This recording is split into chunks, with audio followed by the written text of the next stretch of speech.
My wife tells me to tone it down. Says you talk too loud. Well, I get that too, but only on a bigger scale. Yes, sir. Yes, sir. Man, so you went up there to Fork on Tuesday? Is that when it was, or Monday? Monday. So you've been up there Monday, Tuesday, Wednesday, Thursday, Friday, Saturday, and Sunday. Mm-hmm. Yeah. Okay. Yeah.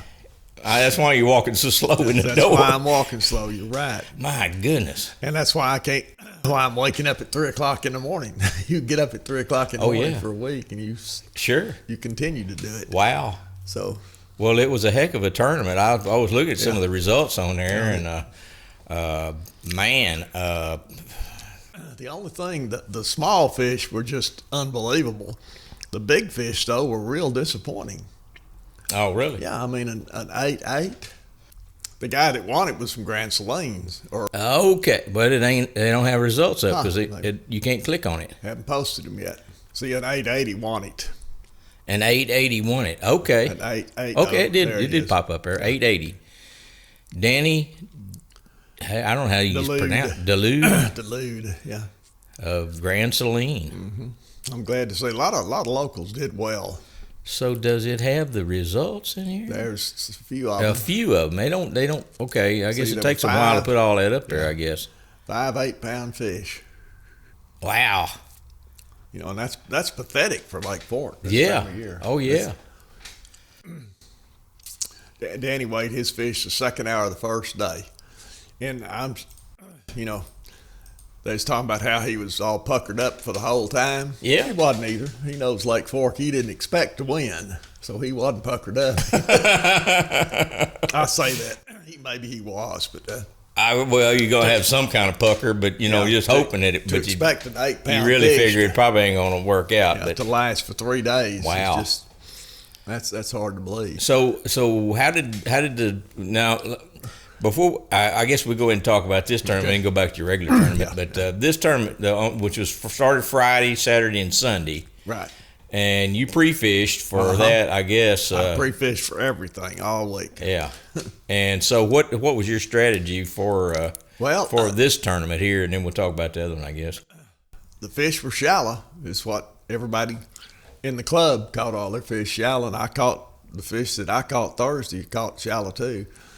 So I started off shallow Thursday morning, but we had that front came through. Now, what part of the lake are you in? I fished in Glade the first day. In Glade, okay. Yeah. Up in Glade. Back up in Glade, yeah. I've got that spot, that ditch I've been talking about. Yeah. Which doesn't... Doesn't what? I was looking to see if it shows on the map, but it actually doesn't. It doesn't show up on there? No. Well, that's good for you. Yeah. It's just one of... There are a lot of... If you go out there in Eastfield, Middlefield, Glade Bay, right, and over here, it's just...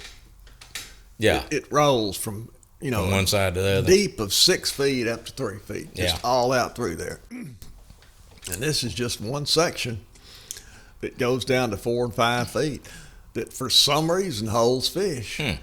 I had a couple of buddies in the tournament that I used to run that wanted in there several times, and that's where they caught the fish, was the same exact spot that I've been fishing. Oh, yeah. It's one reason I tried it was sure. There. And Charlie Abrish and I have both caught an over out of that spot within the past 4 or 5 years. So anyway, but I caught a slot fish, and I caught 4 or 5 small fish, and then by 10 o'clock when the wind started blowing, it was over with. Oh, really? Yeah.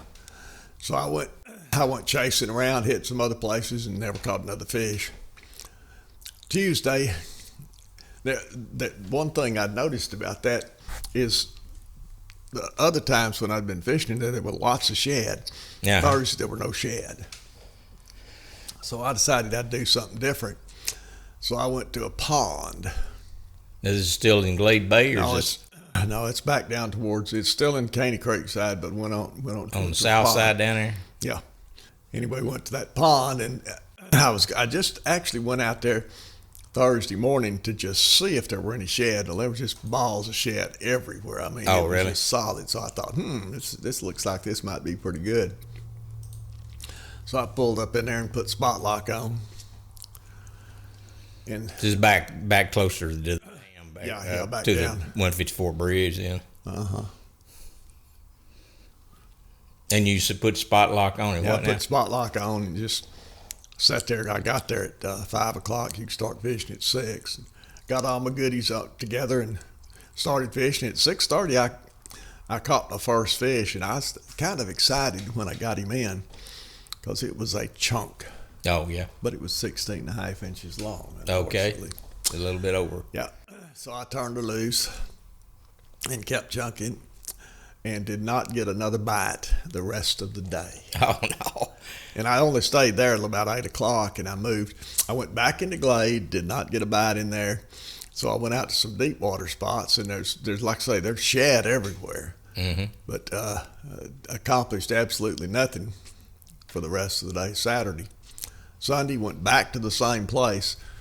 You know, when you've got that many shad, it should attract bass. They should figure out where they are. And this is a place that has historically held fish. I caught 2 overs here. It's been 5 years ago, but I caught 2 overs here on a crankbait with in a club tournament. But anyway, I got out there Thursday morning and set up and started fishing about at 6. A few minutes after, I was playing a game of solitaire and didn't want to interrupt it. But I started about 5 after 6 and did not get a bite till 8. Caught a dink, caught another dink, and till 8:30, and I thought, well, let's try something else. So I moved out to the other end to another deep spot, and I caught 5 or 6 fish out there fishing. The water was 15 feet deep, and there was some brush. And the fish that I caught there, if they'd have been 16 inches long, they'd have weighed 3 pounds apiece. They were just huge, little fat, chunky little old fish. But they aren't. They were 12 inches long and, weighed 1 pound and 3/4, stuff like that. So that was the end of the fishing. In the meantime, on the 3 days, my trolling motor quit. Oh, no. The switch turns it on and off. Decided it was going to work intermittently, so I got that fixed. Went and got Brian up at Sarton Marine, fixed me up there Friday.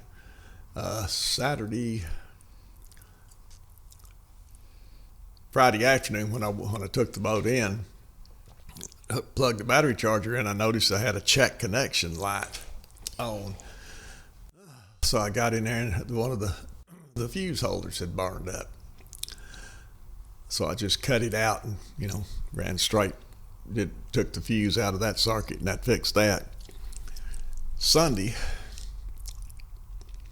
I got out there, and of course the wind was blowing harder Sunday than it blew the other 2 days, and I was out in the open water with spot lock on, and I caught a fish, and I bumped the pedal. And on that spot lock, anytime you bump the pedal, it kicks it out of spot lock. Well, the wind blew me 50 yards before I realized what was happening. So I got up there on it and I put it up on 10 and I hit the button and I didn't think anything happened. Mm-hmm. But it did. It slowly pulled me back up there. So I'm thinking, I got battery problems. Got back up there and it held me on the spot okay. You couldn't move into that wind hardly at all. It was putting out about 40% is what I figured. So anyway, I fished the rest of the day. Went in, had another check connection. So I did the same thing to it to fix it. It didn't fix it. So I took the charging circuit off the cranking battery and put it on the other trolling motor battery. So I got all 3 trolling motor batteries charging again. And I'll give Minn Kota how much ever it takes to buy another 4-bank charger, I guess. But that's I don't understand why all of a sudden and it was a positive No, it wasn't either. It was the negative fuse holder on all three of the banks had burned up within the past month. And why they decided doesn't make good sense, because if the positive's going to go, the negative ought to be, it would seem to me, go too, but it didn't. Yeah. So anyway, at least I could fix it and wasn't completely crippled up like a lot of folks. I shouldn't have said that, but anyway. Well, it's true. You know, when you're fishing tournaments, like you got a 3-day tournament straight right in a row there. Yeah. You've got to know how to work on stuff. It doesn't matter if you got brand new stuff or what. That's right. You got to be able to do a little minor maintenance every now and then. And I mean, you can't get all fuzzed up about it. You just got to fix it and go about it. And you're not going to do anything. Yeah. When you fish as much as I fish, you wear stuff out. Well, sure. But it also, I mean, I think running a little gas through them keeps them in good shape myself. That's true, but on the motor, but it's a lot worse to let one sit up like I do out there. I got one sitting up right now out there. But and I had to. Lawrence is replacing one of my depth finders. This will be the third time I think it's been replaced. My goodness! But at least they're replacing it, so I'm since shipping it off to them, and they'll test it and decide that it is in fact broke, and they'll send me another one, which I hope works. I've had this one when they replaced it, when they sent it to me to replace another one, it had a problem right off the bat. We got that fixed. Yeah. So I'm hoping the replacement works. Anyway, and then I'm going back up tomorrow morning, to get my Garmin. Oh, okay. We're getting the magic wand. We're getting the magic tomorrow. Wand. Yeah, the magic fish finder tomorrow. Magic fish finder. Yeah, we'll see. And I'll go out and play with it some tomorrow afternoon, try to figure out how to fix it.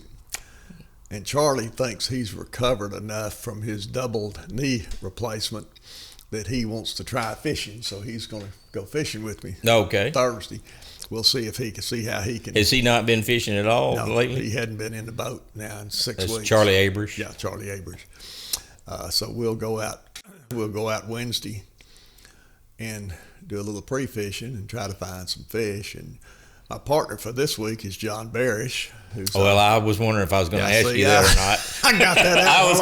I was thinking, should I ask? Well, I got it out while I was remembering it. I'm surprised you hadn't written it on your hand. My partner last week was Don Cox. Don Cox. See there? Right. That's two. John Barish. Has he been there for a while? Yeah, he's been there quite a while. John does our scheduling. He's the one that matches boaters and non-boaters up. A very thankless job, believe me. Yeah. Okay. You cannot make everybody happy all the time. Well, before we get too far along here, let's just kind of look at what happened last week. And this is now you fished the Sealy tournament Friday, Saturday, and Sunday, and then you fished your regular tournament. This is the Lake Fork Anglers Bass Club. Yeah. This is the hardcore leg of their tournament. They do hardcore and LFA, and this week was hardcore. Yeah. And what section of the lake was this in? This was section 2. Okay, so this is mid part of the lake. Yeah, Little Caney and the bottom half of Lake Fork side.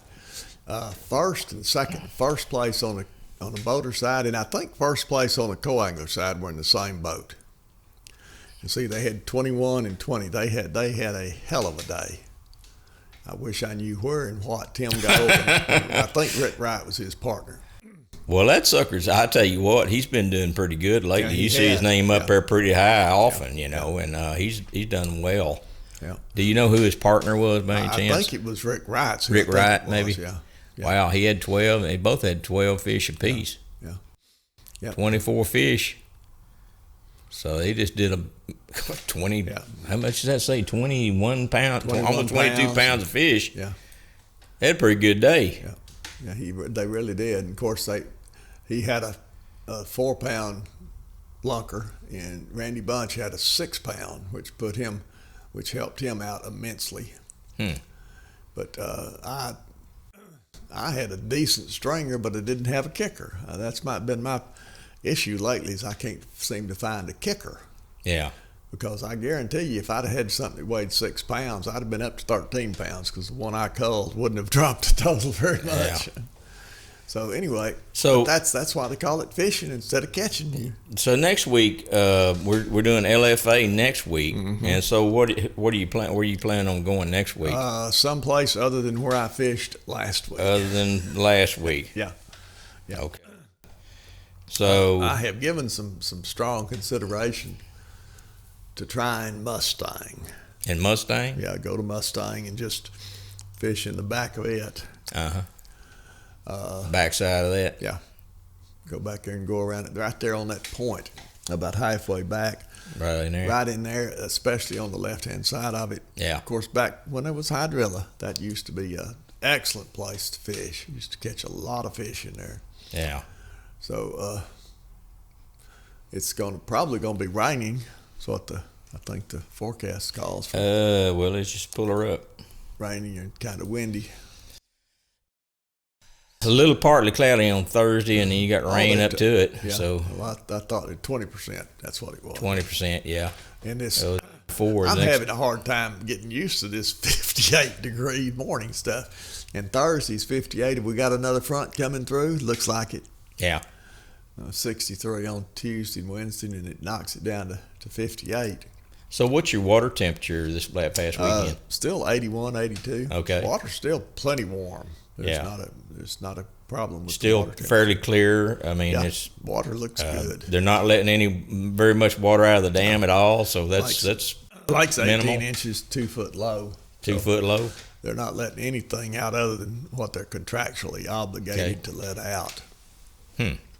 So Charlie and I'll go running around trying to find something Wednesday, and then John fishes different patterns from what I fish, and I've already told him we'll probably be fishing your fish. Oh, okay. I put him on notice. He's thinking. Right.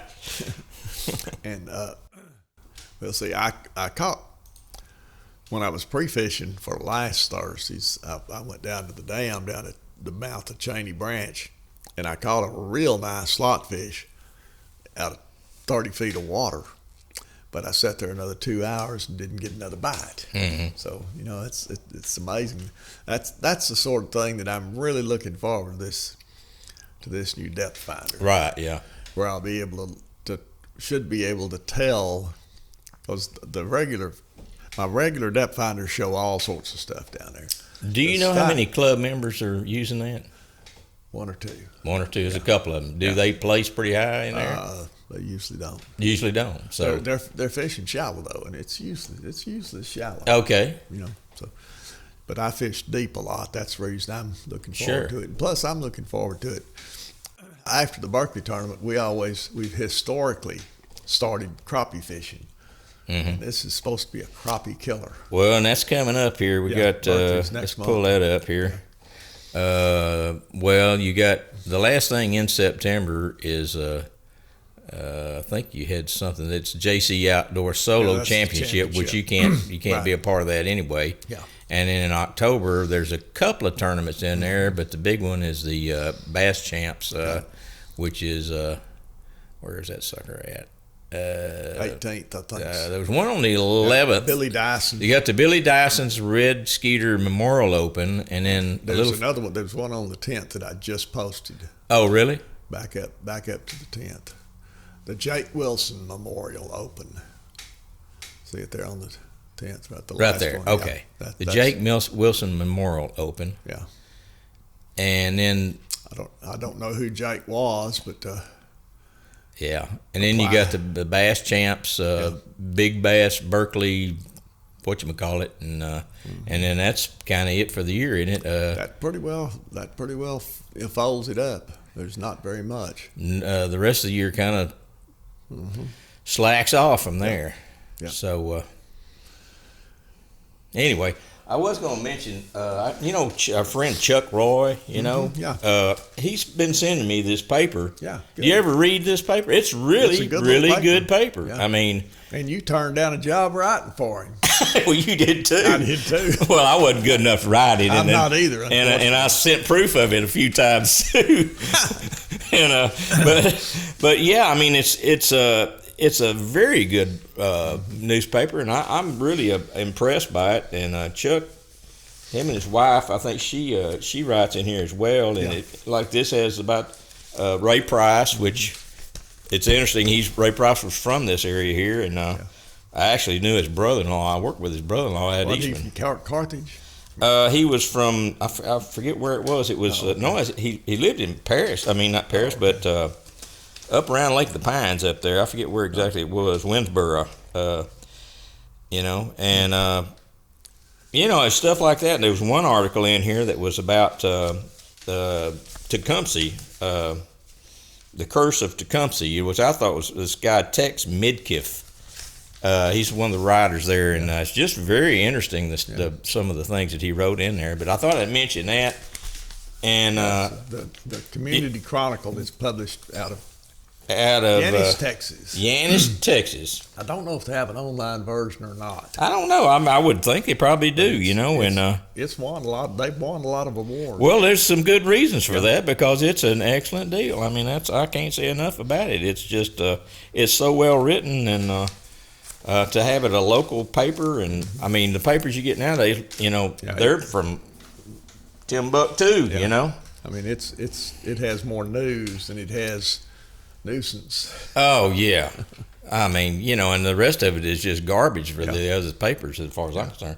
There's one other thing. We have taken the CD off the sale site because we've noticed a couple of people that have newer computers and they're not working with them. So basically, we've worked with those folks to try to get theirs done. But we're going to redo this in an earlier version than 2008.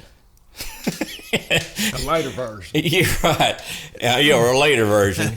And then, if you've bought one in the last few years, we'll send you one, and don't worry about it. We'll get you fixed up there if I can get it running. And at any rate, that's what I got there. But I would mention that if you're looking for that on the website, it's not on there. And but you've had a hard week, I tell you what. I'm kind of tired. I bet. My wife said she's going to send me back to the lake because I kept her awake last night. Really? When I come in after I've been fishing 4 or 5 days, I snore vigorously. And she doesn't appreciate it. Oh, no, I guess. And I woke up this morning at 3 o'clock and got up at 3:30, which is that's my fishing schedule. I get up at 3:30 to eat breakfast and get ready to go. And, of course, that wakes her up. She's not used to me being there stomping around. Sure, yeah. I was getting my pills ready to go back to the lake this week, and dropping the pills in the little container woke her up. Oh, really? I thought that's being a little sensitive, dear. Well, if I had to be there 6 days, I'd need more than just a couple of pills. Yeah. Well, I'd need a half dozen pills. Yeah. Yep, it took several. So, anywho. All right, well, we'll call that good. Okay, good deal. Maybe we'll hope to have better results from fishing next week. Oh, incidentally, the bait. Oh yeah, about the baits. Not too long ago. Blue Flack was the bait of choice this weekend. Oh really? Yeah, Blue Flack Power Worm. I switched over to it Thursday just to see what would happen, and immediately started catching fish. So I kept throwing it, and one of these days I'm going to understand why fish change their color preferences. Because 2 weeks ago, it was watermelon candy, baby ring fry. They wouldn't touch anything else. I did not get a bite on that this week. Yeah. In a week's period, they went from watermelon candy to Blue Flag. Well, it's got to be like ultraviolet type lighting somewhere or another. And well, it was quite dark this week, yeah, whereas it was not last week. So maybe that had something to do with it. Well, we're getting less light right now, so I don't know if it makes any difference.